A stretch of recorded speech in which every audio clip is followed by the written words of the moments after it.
I'm not stupid, except when it comes to women. I know. I know. In fact, aren't most men dumb when it comes to women?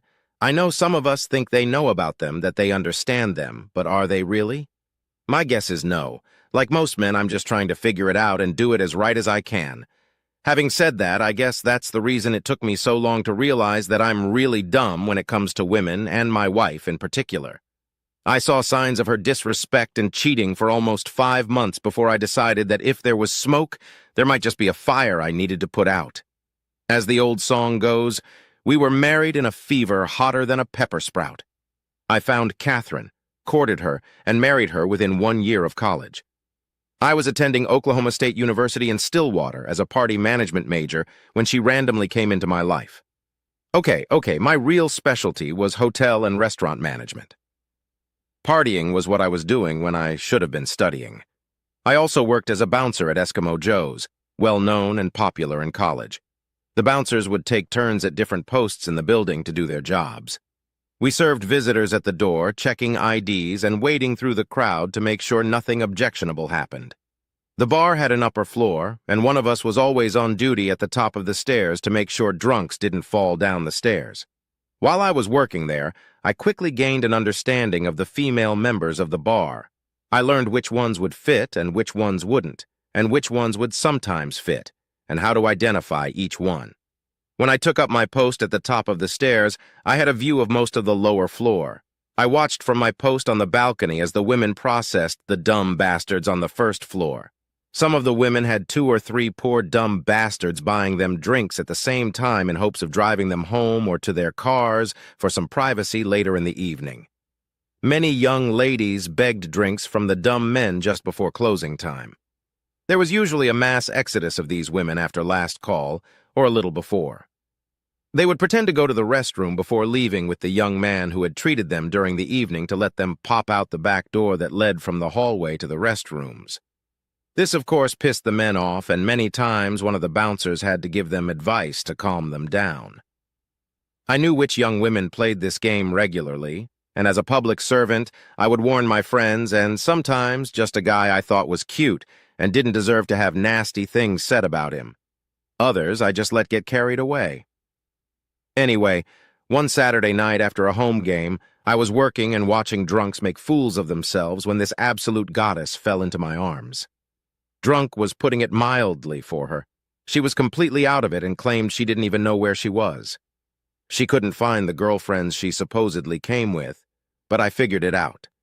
I'd never seen her with these women before, and they were one of the worst groups to sneak out the back door after drinking for free all night. I was pretty sure they were gone. It was after last call, and they usually ran out when last call was announced. About this time, as Catherine was literally hanging in my arms, the man she was begging for drinks from came over. He looked at me fiercely and grabbed her arm. "Come on, Kelly," he said. "We need to get out of here. I was beginning to think you'd disappeared because of me." Well, now I think I know her name. I was about to let her go with the young man when she came to her senses and looked at him questioningly. "My name isn't Kelly, it's Catherine. Who are you? Why do I have to go with you? Where are Cindy and the other girls? I was supposed to go with them when the bar closed." The man just pulled her by the arm and said, "Kelly, Catherine, whatever. I've been buying you drinks all night long, and now you're coming home with me." Catherine came to her senses again and tried to stand up and pull away from the man. She looked scared and said, "No, I don't know you, and I don't want to go with you. Now leave me alone." The man tried to pull her away again, but she resisted. I figured she really didn't know him and didn't want to leave, so I pulled her over to a chair and tried to get between them. "Hey, kid," I said. "Looks like the lady doesn't want to go with you. Now why don't you just leave like she asked before we get in trouble?" A mask of hatred appeared on his face, and he shoved me. "Back off, asshole. This bitch is with me, and we're leaving. Now leave it alone if you know what's best for you." I pulled back a little, then grabbed his arm and with a swift movement pinned it behind his back. He cried out in pain as one of my fellow bouncers approached. "You got a problem, Dave?" "Nah. This guy wanted to take the lady with him, but she didn't want to go. He didn't want to take no for an answer, but I think he understands now. Don't you?" Having said that, I pulled the jerk's arm up a little more, and he howled in pain again and lifted himself up on his tiptoes. "Oh, yeah. I get it. Just let me go, asshole. I walked the man to the door and out to the edge of the sidewalk. I gave him a little nudge and said, "All right, get out of here, buddy. We have your picture now, so I don't want any more trouble from you, or we'll have to call security next time." I walked back into the building and saw a couple of waitresses crowded around Catherine. She passed out right in her chair. Damn, that's what I was thinking. Patty looked at me and said, "Dave, Catherine lives in my dorm. If you help me get her back to the dorm and put her in her room, I can take care of her from there." Well, that's what I did, and that's how I became one of Catherine's favorite people. The following weekend, I was working on a Friday night when a beautiful woman jumped up to me, wrapped her arms around me, and pulled me against her before imprinting a very careless and long kiss on my lips. I pushed her away and said, "Wow, what's this all about? You saved me last Saturday. Patty told me you stopped that asshole from driving me home. Then you drove us back to the dorm and helped her get me into my room. I don't know what would have happened to me if you hadn't saved me. I didn't even know that he and my dork friends had done the old trick of drinking and running out the back door at last call without me. I was supposed to go with them, but they wouldn't wait for me and just left. I didn't even hear them call for the last time, so I missed it. Well, for the next 2 years when I was working, Catherine was always there to protect me. We got to know each other very well and started dating a few months after I rescued her. When we graduated, we got married. Catherine is just a little demanding. She loves parties and dancing, likes to eat good food and drink good wine. It's all good. We have a great job and no kids, so we can afford it. We just can't afford as much as she wants right now, and it pisses her off when I tell her we can't go out before payday. Some of our arguments about money revolve around the fact that my parents are pretty wealthy. They own a large farming operation and almost 4 parcels of farmland in our hometown. We also have a large year-round resort for fishing and hunting. When I tell Catherine that we can't afford something, she almost always yells that if I wasn't such an idiot, I would have gotten it from my parents. She thinks I should come home and take a management position with my dad so we can make a lot of money and be a big duck in a little puddle. I have told her repeatedly that I am here at this job to get some real-world experience and learn how the big boys do it before I go back to our company. The resort manager plans to retire in another 3 years, at which time I will take his place. That's not fast enough for Catherine. I started getting snide comments about my ability to earn enough to pay our bills. Sometimes Catherine would go out after work with her girlfriends and come home broke. Many times over the past few months I had to pick her up or pay for a cab. About 5 months ago, all that stopped. Oh, she still came home agitated, and many times I had to go with her to the office the next day to pick up her car. Sometimes I had to take her to her favorite bar to pick it up, but I never had to pay off the cab driver or pick her up. Once or twice I found her asleep on the living room floor when I came downstairs the next morning.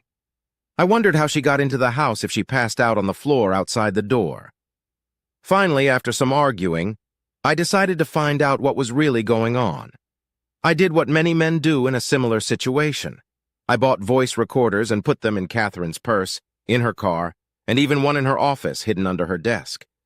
I tapped our landline and bought the necessary equipment to copy her cell phone calls. What I found out killed my love for her. She was having an affair with one of the men she worked with. Many late nights and Saturday shopping trips with the girls over the past 5 months were her liaisons with good old Gregory Anders. He was one of those obnoxious salesmen you hate. Greg was arrogant. He had an ingratiating smile and he sucked up to his betters. His only saving grace, or maybe not, was that not only was he the highest paid salesman in her company, but his father owned the damn place. I had enough notes to realize 2 things. When I cut back on our visits to expensive restaurants, cut back on entertaining, buying fine wines, going to expensive plays, and so on, Catherine complained long and loudly at work about how badly I was treating her. Gregory noticed that Catherine was unhappy and began following the women on their night outings. He spent money, bought them drinks, and generally showed them the good life until he got Catherine interested. After that, he managed to talk her into meeting him for lunch at an expensive bistro. After she was hooked by his extravagance, he invited her to dine after work at fancy establishments. After a few weeks, Catherine succumbed to his seduction and began spending time in bed with Gregory. He started giving her orders, and to my shock, she followed them. All he had to do was threaten to end his generosity, and she complied with his demands. Sex in a restaurant bathroom? Okay, suit yourself, sweetie. I even had tapes of him telling her to cut back on the amount of sex we were having because he didn't want my sloppy seconds. He told her she had to make sure it was more than 24 hours from the time she slept with me to the time she slept with him, or he would dump her. He said, "I refuse to have sex with my woman after she has been with someone worse.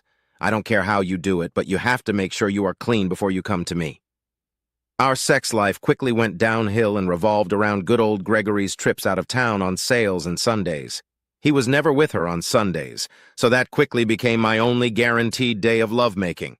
I have to admit that I really didn't care after I found out what was going on. I kept that cheating bitch around as long as I could, only because I was getting ready to get a divorce. Luckily, we had only been married for about 27 months and didn't have kids yet when I found out about good old Greg and Kate. She hates being called Kate, so that's how I think of her now. We rented a pretty nice apartment and bought 2 new cars. She had to have a BMW, of course. I was very happy with my 2010 F-150 Super Crew 4X4, which I bought new when we graduated from college. When we went somewhere, she refused to go in that darn old truck and insisted we go in her car. Of course, we rarely go anywhere together now. I just do enough with her to keep her in the dark. Today begins my revenge on Kate and Greg. She has a date with him for tonight. She plans to meet him at the mall at 6:30 p.m. They are going out for drinks and then dinner at a new French restaurant. Afterward, they are going dancing. She tells me she is going with the girls to a baby shower. Kate got out of the shower at 5:30 and started getting dressed. She was ready to leave at 6. That would be just enough time for her to get to the mall and meet Greg. I waited in the hallway by our bedroom door until she came out. I burst into the room and enclosed her in a hug. I kissed her and started rubbing her. "Damn it, Dave, stop it. You know I have to meet the girls at 6:30 p.m. I don't have time for that, and besides, you'll ruin my makeup." "I'm sorry, sweetie. I just need you so badly. How about we do a quickie now and then have a good fuck when you get home?" "No, I don't have time, Dave." I pushed her back until her feet hit the edge of the bed. I already knew she was wearing thigh-length stockings and bikini panties. When her feet touched the bed, she fell backwards and I thrust over her. I kissed her and pulled away. She screamed about how I had ruined her makeup and that now I had soiled her. She headed to the bathroom to clean herself up, but I grabbed her and dragged her to the door and down the hall. As we passed the table where she kept her purse, I picked it up and held it out to her. "I'm sorry it took so long, sweetheart," I said. "I really needed it, though. Thank you. Here's your purse. If you hurry, you can still make it and not be late. Say hi to the girls for me. You can blame me for making you late. Tell them I apologize." "But I need to get cleaned up. I can't go into town looking like this." "No, you're fine, sweetheart. We used to do that a lot, remember? No one will ever know. Now go out and have fun, baby." Catherine looked at me angrily and turned to her car. It was all I could do not to laugh. I sat there waiting for the tape to see what the asshole was thinking about getting my wife that night. Oh, guys, he was pissed at Kate. I could hear them kissing and moaning as they entered his apartment. There were a lot of rustling noises. Then I heard Kate say, "Greg, honey, I'm sorry, but Dave made me make love to him before I left. Let me go and clean up before we go to bed." "What?" "I told you to keep that little asshole away from you when I'm going to be with you." I heard a spanking and Kate screamed, "Now get your ass into the bathroom and clean yourself up." I couldn't hear anything else because Kate had obviously left her purse in the living room and they were sleeping in the bedroom, but inside I was happy.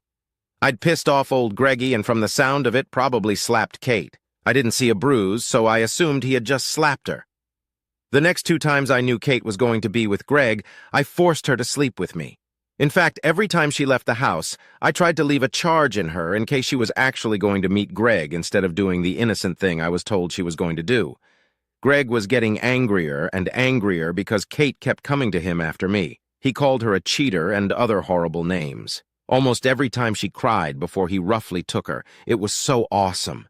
I fucked her and she left the house crying in fear of Greg. Then he was rough with her and yelled at her and she cried even more. As far as I know, he didn't hit her again after that first time, and I suspect it was just a slap on the butt. The last time she was with Greg was bad, though. I'd had enough and decided my revenge was over. I had arranged everything to hand her the divorce papers during her Saturday night date. I even supplied Greg's wife with copies of the records and photos I had. No, I didn't have pictures of them doing dirty deeds, just of them having dinner, dancing, and kissing in his car. That was enough. I paid extra for Kate to be served after she and Greg got to his apartment in the city. It was actually an apartment rented by his father's company for corporate visitors. Greg and his father both used it for their liaisons with women they weren't married to. Oh yeah, I was also kind enough to send Greg's mother pictures of his father and his secretary having sex too. Heck, why not be a nice guy? The maintenance man met Greg and Kate in the lobby of the condominium. After he served her, he handed Greg the letter I had prepared for him.